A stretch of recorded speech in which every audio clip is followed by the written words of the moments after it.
হাসিনা যখন ক্ষমতায় আসে তখন আমার বয়স 7। তোমরাও হয়তো কেউ 8 অথবা কেউ 9।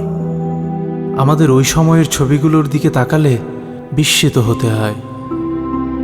এই ছবিগুলো দেখলে কি বোঝা যায় এরাই একদিন পৃথিবীর নিকৃষ্টতম ফ্যাসিস্টদের একজনকে বিদায় করবে?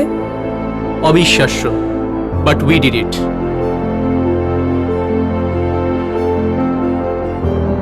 রিমেম্বার, সবাই যখন ধরে নিয়েছিল ফ্যাসিবাদের শেকলেই কাটবে আমাদের কয়েক প্রজন্ম, তখন আমরাই বলেছিলাম না, আমরা মানব না।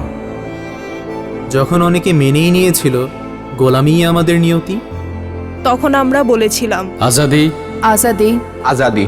যখন নির্ঝঞ্ঝাট জীবন চাওয়া স্বজনেরা বলেছিল লেটস অ্যাকসেপ্ট, বি প্র্যাগম্যাটিক। তখন আমরাই বলেছিলাম উই রিভল্ট।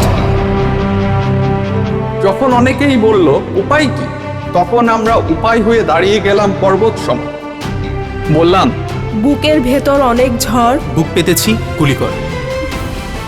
আমরাই ছিলাম বিপ্লব, আমরাই অভ্যুত্থান। এবার বিপ্লবের দ্বিতীয় ধাপ আমাদের সামনে। একদিনে 2 ভোট।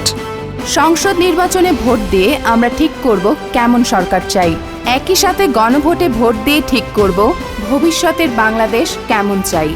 সংস্কার চাইলে গণভোটে হ্যাঁতে ভোট দিব, সংস্কার না চাইলে না। যে পরিবর্তনের জন্য এত এত প্রাণ হলো বলিদান, সেই পরিবর্তনের চাবি এখন আমাদের হাতে। গণভোট 2026 সংস্কারের চাবি আমাদের হাতে।